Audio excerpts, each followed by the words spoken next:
Perkenalkan, nama saya Antonius Bagus Setia Indra Tanaya dengan NIU 512198. Di sini saya akan menjelaskan tugas terkait akuntansi keuangan lanjutan pada chapter 1 dan pada chapter 2. Oke, kita mulai untuk soal pertama pada chapter 1. Soal pertama ini membahas tentang direct and indirect cost of issuing common share. Bertanggal 10 Maret, PT Pratama mengeluarkan atau menerbitkan saham sebanyak 1 juta. Nah, di mana naik ini par value atau nilai nominal sebesar 20 dolar per lembar saham. Yang di mana itu akan diakuisisi oleh PT Sumber TBK. Nah, saham ini memiliki par value atau nilai stok pada nilai bursa saham itu sebesar 40 dolar per lembar saham. Adapun beberapa seperti biaya yang muncul atas peristiwa ini. Ada biaya untuk registrasi sebesar 200.000 dolar, ada biaya untuk printing sebesar 50.000 dolar, biaya untuk akuntan itu 100.000 dolar, biaya untuk delivering the security itu 20.000 dolar, dan biaya untuk transferring aset itu 30.000 dolar. Nah, eh, di sini diminta untuk menghitung additional paid in capital. Jadi sebelum kita membahas atau mengkalkulasi, kita harus tahu dulu konsep additional paid in capital itu apa. Jadi additional paid in capital itu sebenarnya kayak selisih antara fair value dengan par value atau uh, kelebihan yang dibayarkan investor ketika membeli suatu saham atas perusahaan. Nah, di mana nanti pasti akan muncul biaya-biaya yang berkaitan dengan penerbitan saham.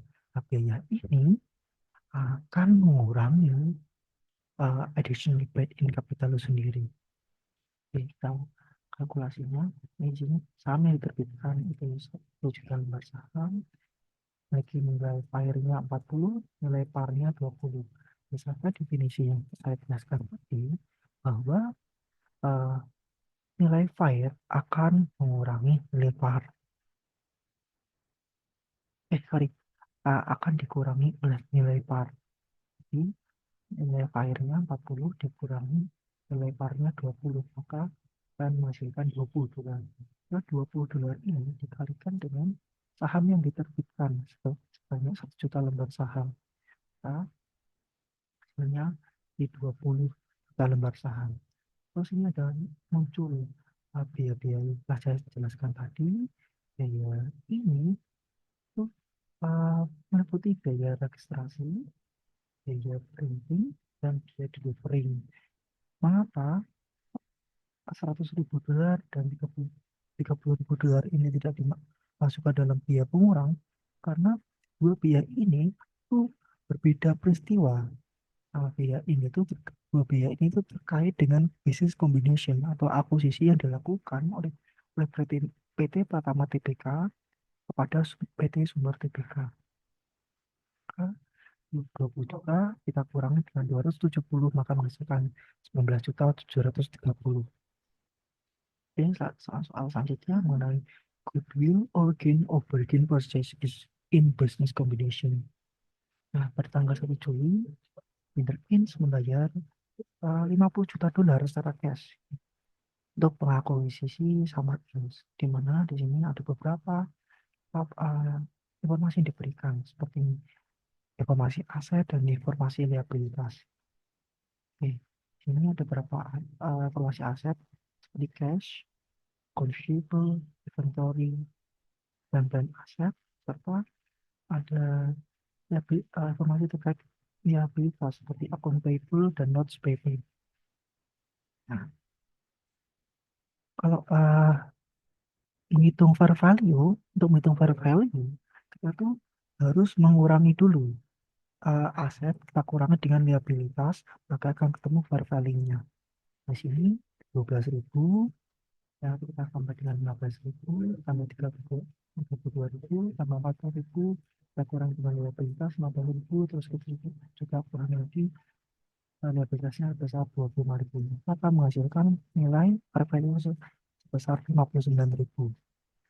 Nah, consideration di sini adalah biaya yang dikeluarkan oleh Intelligence dalam mengakuisisi, yaitu sebesar 50.000, dan konteks ini adalah 50 juta dolar gitu. 59 kurang 50 maka menghasilkan 9. Untuk mengetahui gain of bargain purchase atau goodwill, kita harus mengerti dulu definisinya. Di goodwill itu terjadi ketika cost yang lebih besar daripada fair value.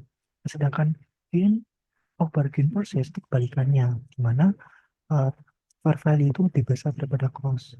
Nah, berdasarkan perhitungan, itu fair value di sini itu lebih besar daripada cost yang dikeluarkan. Maka muncullah gain di sini. Nah, dan gain ini dicatat sebagai laba atas pembelian atau atas akuisisi saham. Chapter 2. Nah, di sini membahas tentang investment pada pertengahan tahun. Oke, di sini Sultan Corporation membayar 500.000 dolar untuk 20% kepemilikan atas Julia Corporation. Karena di sini ada informasi terkait capital stock itu bernilai 700.000 dolar, terus bingkai 500.000 dolar, dan juga informasi tambahan seperti dividen yang dibayarkan dalam setahun 3 kali, tanggal 1 Maret dan 1 September dengan nilai 25.000 dolar. Terus ada net income dan dalam 1 tahun itu 150.000 dolar.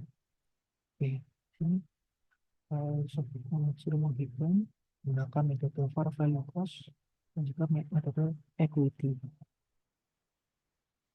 Nah, sebelum kita menuju ke kalkulasi, kita harus tahu dulu teori yang digunakan pada soal ini. Ini berdasarkan teori, ya, dalam konteks soal ini ada 3 jenis kepemilikan saham.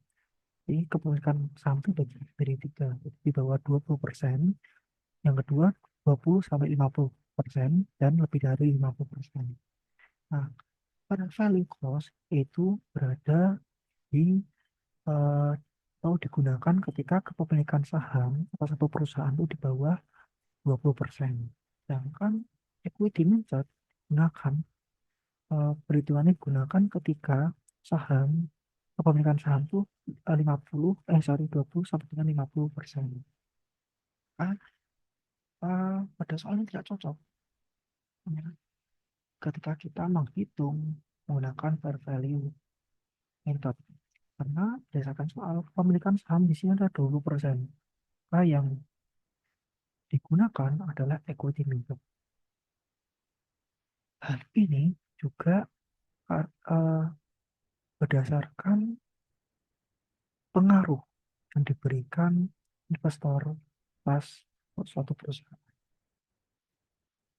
Oke, di ini kita recognize 15.000 dapat dari mana? Dari net income 150.000 per 1 tahun ini kita kalikan dengan 50%. Nah, 50% ini terkait dividen yang dibayarkan 2 kali dalam setahun. Karena ini Sultan Corporation itu membayar atau melakukan investasi pada pertengahan tahun, maka dia itu baru dapat dividen di periode yang kedua, yaitu pada tanggal 1 September. Maka di sini kita kalikan 50%. Terus kita kalikan 20% sebagai dasar dari kepemilikan saham atas Sula Corporation. Nah, sini saya juga memberikan summary mengenai metode investasi yang dilakukan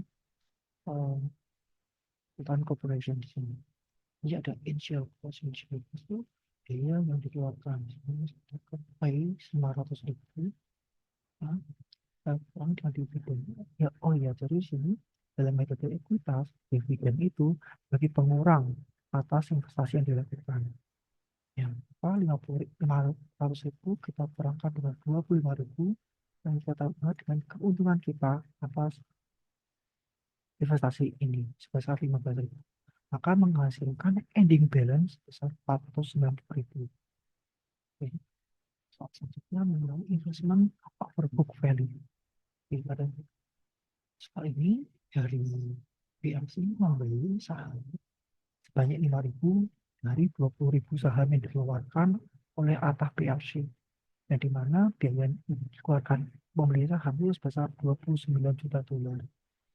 Jadi pada informasi terkait shareholder equity pada produk ini itu 100 juta dolar. Dan juga ada informasi terkait aset dan liabilitas pada 1 Januari meliputi inventory, investment capital, capital, equipment, life full of 10 years was under value 24 juta dolar. Ada itu juga nih dalam 5 tahun to under value 8 juta dolar. Sini kita sudah mengatasi goodwill. Nah, dan kita melakukan perhitungan, kita harus mencari tahu berapa sih kepemilikan yang di PLC atau PLC. Kepemilikan itu dapat dari saham yang dibelikan, yang dibeli dibagi dengan saham yang diedarkan. Ini 5.000 dibagi dengan 20, akan ketemu 25%. Nah, 25% ini menunjukkan kepemilikan Henry atas PLC. Cost di sini akan muncul cost ini dibayarkan 29 juta dolar, seharusnya 21 itu 100 juta dolar itu dari equity shareholder, kita berikan kepemilikan kita sebesar 25%, pemilik 25 juta dolar, sedangkan cost dengan book value-nya akan menghasilkan fair value atas over book value sebesar 4 juta dolar. Jadi juga kita melakukan alokasi book inventory over value-nya tuh 4 juta kali dengan 25% masih berapa? Under value equipment baru 4 juta kali 25% ada under value notes itu 8 juta kali 25% 10 juta. Ada goodwill for remainder 1 juta, maka akan sama fair value sebesar 4 juta. Oke, soal terakhir di sini kita diberi soal untuk prepare journal entry, income statement, dan determine investment account balance. Nah, di sini corporation bayar 780.000 dolar untuk 3 kepemilikan atas saham dan corporation, di mana juga ada informasi terkait stockholders equity sebesar 2 juta dolar, dan ada retired earnings 800.000 dolar, dan juga ini ada informasi terkait dividen yang dibayarkan sebesar 400.000 dolar, dan juga ada ini laporan keuangannya, di mana meliputi income from continuing operation 680, bersama ada discontinued operation loss 80, dan akan menghasilkan pendapatan sebesar 600. Nah, sebesar pertama sini kita prepare jurnalnya, cash di sini muncul. Nah, kita perhatikan dari investasinya dulu, sebesar 120 ribu. 120 ribu dapat dari mana? Yaitu 400 atas dividen kita kalikan dengan kepemilikan saham of corporation 30%, maka akan menghasilkan 120 ribu dolar. Kakek investment juga 120 ribu dolar. Nah, sini juga ada income yang didapatkan sebesar 264. Dapat dari mana? 680 dari income from continuing operation, ya, ditambahkan dengan fair value yang sebesar 60.000, maka akan menghasilkan income sebesar 264.000 dolar. Nah, terusan itu lagi investasinya misalnya 240.000 dolar dan menghasilkan ekstra ordinary loss-nya besar 24.000, maka sini balance ya, di debit investasi income 240.000 dolar, sama ada extra ordinary loss 24.000 dan income-nya 204.000 dolar. Soal yang kedua, kita determine the correct balance of investment in some on additional 2017. Nah, jadi Investment cost muncul di sini sebesar $780.000 ya, ya, atas pembayaran yang dilakukan secara cash ini paid itu. Terus ditambah dengan income from soon after extraordinary loss besar 240.000. Kita tambah dikurangi dengan dividen. Nah, hal ini menyangkut teori yang telah saya jelaskan tadi, bahwa teori ini menggunakan metode equity dalam perhitungannya, karena kepemilikan saham Pop Corporation itu berada dalam rentang 20% hingga 50%. Maka menggunakan equity eh, metode. Oke, soal yang ketiga, kita disuruh membuat itu ya, income statement di sini. Nah, ini ada informasi, diberikan informasi, ada net income-nya, atas sales itu $4 juta, terus ada muncul expense di sini 2.800.000. Atas salesnya kita kurang dengan expense, ya salesnya 4 juta, kita kurang dengan expense 2.800.000, akan muncul operating income besar 1.200.000. Ada juga income from zone atas investasi yang telah dilakukan tadi sebesar 264.000. Nanti juga income before extraordinary sebesar 24.000. Nah, jadi net operating income kita buat dengan income from zone atas investasi dan juga income before extraordinary 24.000. Maka menghasilkan net income sebesar $1.440.000. Sekian dari saya, semoga bermanfaat. Terima kasih.